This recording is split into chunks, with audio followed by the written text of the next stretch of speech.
Have you ever felt completely forsaken? I stood trembling, one defenseless old man facing the mightiest army in our small, unprotected city. We were trapped by ruthless cavalry and archers, and iron chariots rolling through the dark just for him. Thousands against us too. Sunlight crept over Dothan's hills, revealing my worst nightmare. The siege was absolute. We had no escape, no earthly hope. I felt utterly doomed that dawn. 850 BC, the impossible happened. A hidden reality lived on that mountain, breathing in the mist, forces the Syrian king was totally blind to. When my terror-filled eyes finally opened to it, I realized my master was never alone. Why was an entire empire hunting down my master like a common thief?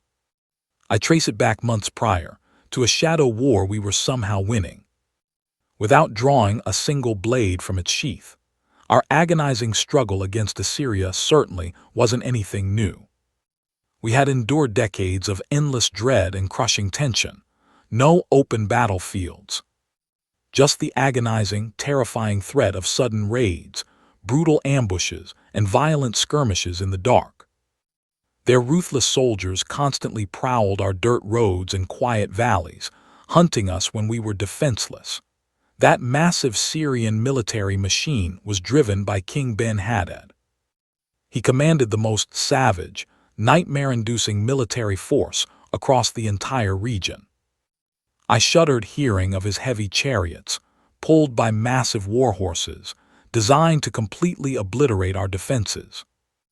Their archers never missed a shot. Their infantry had already wiped out entire cities. We were hopelessly outmatched. The Syrian king had a brutally simple, deadly plan: trap our beloved king with sudden ambushes in tight spots. He chose narrow valleys, vital crossroads, and steep mountain passes, spots where our men couldn't breathe or fight back. A flawless, ancient trap, but then absolute mystery struck. Whenever the enemy hid their forces to slaughter us, our people somehow vanished entirely. He would lay a deadly snare down there. We always marched the other way. He would conceal killers along the road. We vanished down another path. Once felt like pure coincidence, twice felt lucky, but it kept happening. Over and over we escaped their slaughter. Not once or twice. It felt like my master plucked the thoughts straight from their wicked, plotting minds. I knew that for any ruthless warlord, nothing breeds deep panic like that. If we knew their every whispered tactic. They were losing the war before drawing a single bow. Their king's anger twisted into pure suspicion. And that suspicion quickly rotted into absolute paranoia. He locked his most trusted, elite generals and senior advisors inside his chambers. Staring at them, he spat out a venomous accusation. One of them was a spy, feeding my king everything. A truly lethal charge to make. Back then, treason earned you an instant. Bloody execution, no trial, no mercy. The men exchanged terrified glances, dead silence until someone finally broke. No traitor existed. Their problem wasn't military, it was spiritual. The trembling officer confessed that we had my master, the prophet named Elisha. My master carried a gift that shattered all their mortal battle tactics. He heard the king's very bedroom whispers. No hidden spies, no scouts, no human tricks involved. Elisha simply knew it all and warned our king immediately. The panic clicked into place. Every blocked ambush, every ruined, pathetic scheme.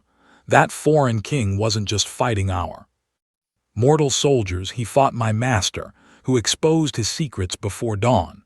Swords, horses, and iron chariots couldn't fix that. The tyrant's verdict was swift. If my master was the problem, slaughter him entirely. For the bloodthirsty king of Syria. This war had just become terrifyingly personal. Have you ever felt an empire hunting you? Before, the problem was Israel's army. Now every threat pointed to one man, my master Elisha. He was no decorated general. He commanded no earthly troops, held no iron weapons, and lived in no grand palaces. He was simply a prophet. Yet somehow, this lonely, solitary man was completely unraveling the entire Syrian kingdom's military strategy. The furious Syrian king never hesitated. If his secret war plans were being exposed, his dark solution was frighteningly simple. Capture my master. He ruthlessly commanded his men to hunt down Elisha's location. Shadowy spies were dispatched, informants were brutally interrogated, and desperate messengers scoured the dusty roads. The terrifying answer arrived quickly. We were hiding in Dothan. It was called a fortified city, but we had no imposing stone walls, nor any real military garrison to protect us. It was just a frail, small town, hidden away among barren hills, about 19 kilometers north of Samaria. We were incredibly vulnerable, an easy target, but the pagan king took no chances. If my master truly heard what was whispered in the king's locked rooms, then one tiny mistake could completely ruin their dark mission. So he refused to send a mere small detachment. He unleashed fierce war horses, iron chariots, and a heavy military force. Ancient texts describe this brutal, disproportionate army rolling through the dust, mobilized just to crush one isolated man. But to that ruthless Syrian king, it made terrifying sense. If my master remained free, their entire military conquest would fail. That dark night, his heavily armed troops marched in deadly silence, a common ancient terror. They moved blindly in the dark to avoid the blazing sun, keeping their war horses strong. And mostly, to slaughter us before any desperate warning could reach our ears. Those brutal Syrian soldiers crept across shadowy valleys, crawled up the jagged hills around Dothan, and silently positioned themselves around us while we slept, completely unaware. Deadly cavalry blocked the exits. Heavy chariots choked the main roads, and infantry sealed off every path. As the first cold glimmer of dawn kissed those hills, our doom was firmly sealed. No way out, no messengers, no chance of survival, and deep inside that trapped city, my elderly master peacefully slept, seemingly oblivious that the region's most massive, bloodthirsty army had marched all night just to rip him away from us. God help me, I was the very first to see it. I pushed the heavy door open that morning, expecting a normal day. But the terrifying sight outside struck my soul like a dark, suffocating nightmare tearing away my very identity. I was just fetching some daily water, or checking the morning sky, simply trying to start my lonely daily routine before the sun even fully rose. But the moment my tired eyes adjusted to the dim, gray dawn, the horror before me simply felt entirely unreal. War horses swarmed everywhere. The glint of weapons caught the morning light. As endless soldiers stood in deadly siege formation, every hill surrounding Dothan was violently overrun. Heavy war chariots choked our only escape routes. Ruthless archers swarmed the high ridges, while heavy infantry sealed off every single entrance. I watched those foreign Syrian flags whipping in the bitter wind, shields locked together, jagged spears raised, formations ready to strike. You and I both know they weren't there to negotiate. They came to capture and completely slaughter us. Pure, cold panic gripped my throat. I recoiled in sheer terror, stumbling backward into our fragile house. My weak heart hammered violently. My breath grew desperately short, my panicked mind clawing for an escape where none existed. I bolted to Elisha's side, shaking him awake with words that carried the crushing, isolating despair of my broken faith. "Oh my Lord, what shall we do?"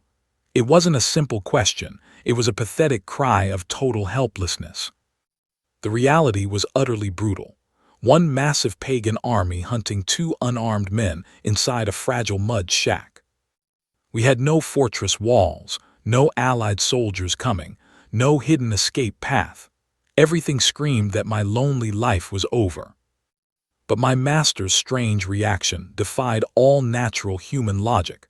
He didn't leap up in trembling fright. He didn't rush to peer through the dusty windows, nor scramble for hopeless escape plans.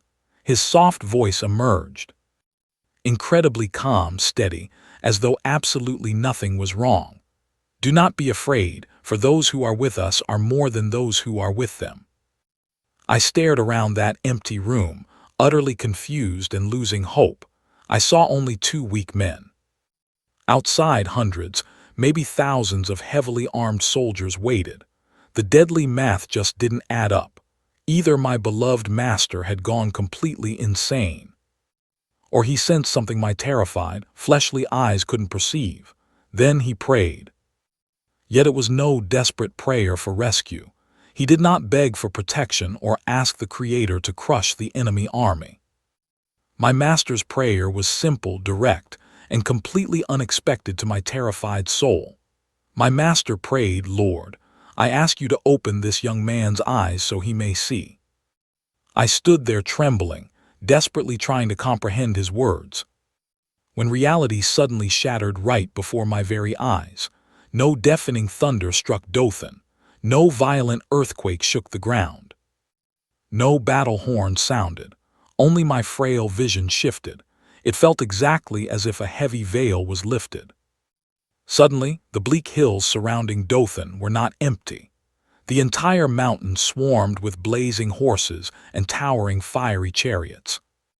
A heavenly host stood between our fragile city and the ruthless Syrian troops. I blinked, desperately struggling to process this impossible sight. As my terrified eyes truly opened, Dothan's barren landscape was no longer just jagged, rocky hills and cracked, dry earth.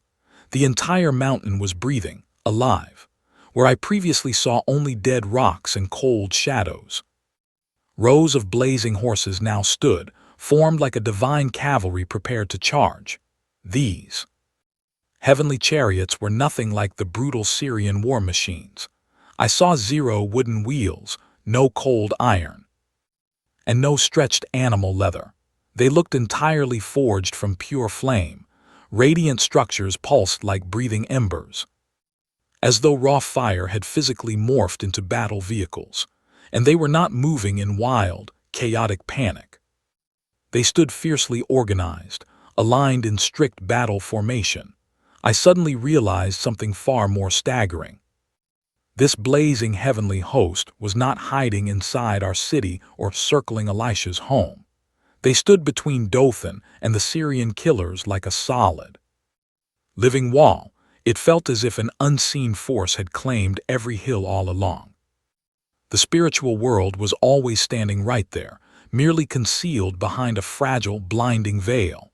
I gasped for a deep breath, fighting to comprehend the impossible miracle I witnessed. Outside, soldiers of mortal flesh wore heavy armor, gripping sharp spears atop exhausted, panting horses. On the opposite side stood blinding entities of fire, immune to mortal fatigue, completely untouched by human terror or limits. Instantly, the massive mortal threat shrank. The terrifying Syrian army had not reduced its numbers. Their chariots remained, spears still violently aimed at our city.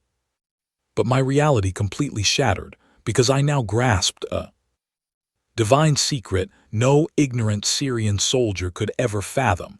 They were not surrounding my master. They were trapped by an army from another world.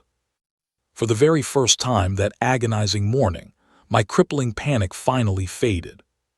Not because the physical danger vanished, but because divine truth totally eclipsed my mortal dread. One side held mortal soldiers, heavy bronze armor and dangerously sharp swords, panting beasts, and war chariots preparing to strike. Opposite them, blazing beings of fire, majestic horses gleaming like embers, and chariots built of rolling flames. A blinding force that completely defied every law of our physical world. The mountain overflowed.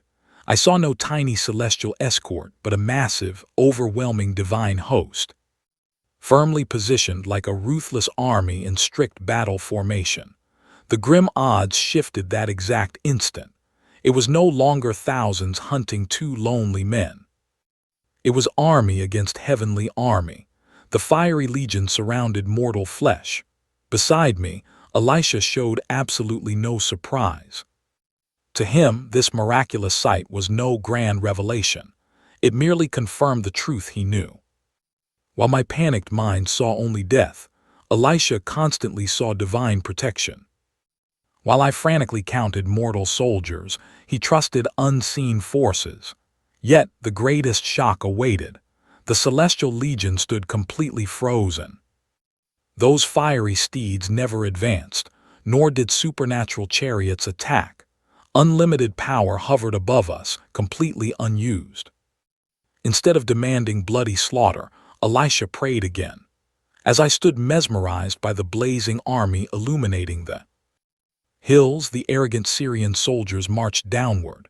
To their blind eyes, our fragile Dothan remained helplessly trapped. Their target waited inside. The dark mission was simple: capture the prophet of God. As enemies closed in, my master walked out to face them. He held no sword, commanding only a quiet prayer. "Lord, strike these people with blindness." And in that instant, the terrifying army completely lost its sight. It was no ordinary darkness or simple lack of sunlight. It was total, terrifying, absolute confusion. Picture this with me. We trained soldiers stumbled blindly. Our proud commanders entirely lost their panicked troops. Horses thrashed in panic. Our perfect military formations violently dissolved into sheer, terrifying chaos. We were the most dreaded war machine alive. Now, we stood utterly vulnerable without a single attack. One raised my sword in dread. Then, an even more surprising mystery totally unfolded. The prophet Elisha calmly walked right into our blind, frantic ranks. The exact man I came to brutally capture. Now he stood directly beside me, guiding my unsteady steps.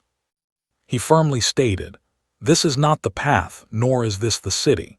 Follow me, and I will truly lead you to the exact man you desperately seek." It was terrifyingly true. We were actively hunting the prophet, and he was right there. But completely trapped in darkness, we blind soldiers didn't know this. I desperately trusted his steady, guiding voice. We Syrian soldiers had no choice. Without sight, without guidance, completely lost in this terrifying, lonely darkness, the only thing I could do was desperately follow the voice of this man who spoke with commanding authority. And so, our terrifying march began. I was no longer part of a glorious battle formation. All fierce discipline vanished. Our heavy shields blindly collided together. We simply became a deeply disorganized column of blind men, gripping my horse firmly by the reins. Our proud commanders fumbled blindly, struggling for order. We slowly descended the steep hills of Dothan, crossing incredibly narrow valleys. Stumbling along dirt tracks where I would normally march forward with immense speed and arrogant confidence. But now, every single step was terribly uncertain. Every stone in the path became a dangerous obstacle. Every hidden curve in the terrain was a massive risk. My proud army, which marched fiercely through the night, now walked in a haunting silence, depending entirely on the steady voice of the very man we had been sent to violently capture. None of us realized that with each agonizing step, we were being dragged straight into the absolute heart of hostile enemy territory. Elisha smoothly guided my entire broken Syrian army for about 19 kilometers, leading us from the small village of Dothan directly into Samaria, Israel's mighty capital, a single, elderly prophet, leading thousands of us blind, vulnerable soldiers through rough valleys, right into the heart of hostile enemy territory. The fierce hunters being totally led by the hunted. Arriving in Samaria, Elisha prayed aloud again. "Lord, fully open the eyes of these broken men so they may clearly see." My stolen vision returned. We quickly blinked, adjusted to the harsh light, and shockingly realized exactly where we were. We were absolutely not in Dothan, nor besieging a defenseless city. We were trapped deep inside Samaria, right in Israel's absolute center, completely surrounded by the king's heavily armed military. Our trap completely backfired. We fierce besiegers were totally surrounded. The Israelite king clearly saw his golden opportunity and eagerly begged Elisha, "Shall I strike them down, my father?" His frantic repetition clearly proved his desperate hunger. He wanted to completely massacre our entire trapped army at once. A bloody, effortless victory, pure vengeance for our endless wars. But Elisha's answer was completely immediate: do not harm them. This divine order was entirely different. Set bread and water before them. Let them eat, drink, and return to their master. I braced for a bloody execution but received a feast. Their king served us a massive feast. Rich food and cold water erased our deep terror. We received warm hospitality instead of sharp swords. And then he just let me go. My whole shattered army marched back to Syria, carrying an unbelievably haunting tale. We were blinded, dragged into an enemy fortress, and served dinner instead of painful death. The Holy Scriptures reveal exactly what happened next. From that day forward, my Syrian brothers never invaded Israelite soil again. My war did not conclude with clashing spears. It ended through a terrifying miracle and a lavish banquet for enemies. You and I rarely see the invisible world. But I later learned his servant saw that entire mountain completely covered by blinding horses and flaming chariots. A massive celestial army locked in battle formation. But catch this crucial detail: that burning army never attacked. Those blazing, heavenly war horses never advanced on us. Those supernatural chariots refused to crush my Syrian brothers.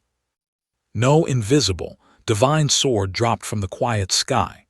That divine power was incredibly real and perfectly ready, yet remained unused. True victory did not require our bloody destruction. It arrived through blindness, driving, and a feast. This utterly breaks human logic. Let's be honest. If you commanded a celestial army, your absolutely natural reaction is to heavily use it, completely destroying your utterly helpless enemy, projecting raw dominance to perfectly ensure nobody ever violently attacks again. But in Dothan, the Almighty firmly chose another path. I saw true power, conquering without slaughter, resisting the urge to strike, turning our fierce enemies into trembling witnesses rather than silent corpses. You and I must realize this was not the only night I felt that hidden army. Centuries later, in the cold dark, I felt that same crushing loneliness as soldiers surrounded another man under a siege. Not in Dothan, but Gethsemane. I trembled deeply as the guards arrived carrying blazing torches, heavy chains, and sharp swords. Yielding to the pressure, a terrified disciple drew his weapon, but the master's swift reply stopped everything. "Put away your weapon." And then, in the darkness, he spoke words that brought Elisha's ancient memory rushing back. "Do you truly believe I cannot cry out to my Father and have him instantly send over 12 legions of glorious angels to my side? 12 legions, over 70,000 flaming celestial warriors, poised in the shadows waiting for one command. That same hidden, terrifying host from Dothan hovered right beside us, yet he refused them.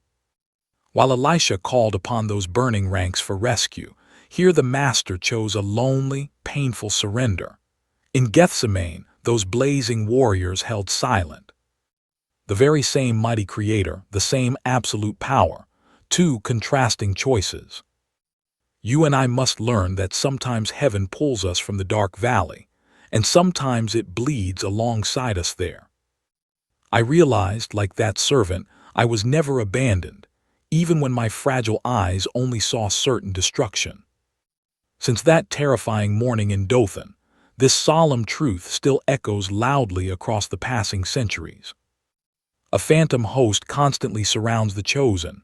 I cling to this, especially when left totally blind, when the bitter siege against my very identity feels completely inescapable, even when logic screams I am utterly trapped. Because in this spiritual war, worldly mathematics simply do not matter. On that terrifying Dothan morning, I watched as no blade lifted, no warm blood spilled, no fortress crumbled. Still, a massive hostile force retreated in absolute shame, broken not by human fists, but hidden majesty. The truest fight for my identity always unfolds entirely within those unseen, quiet shadows,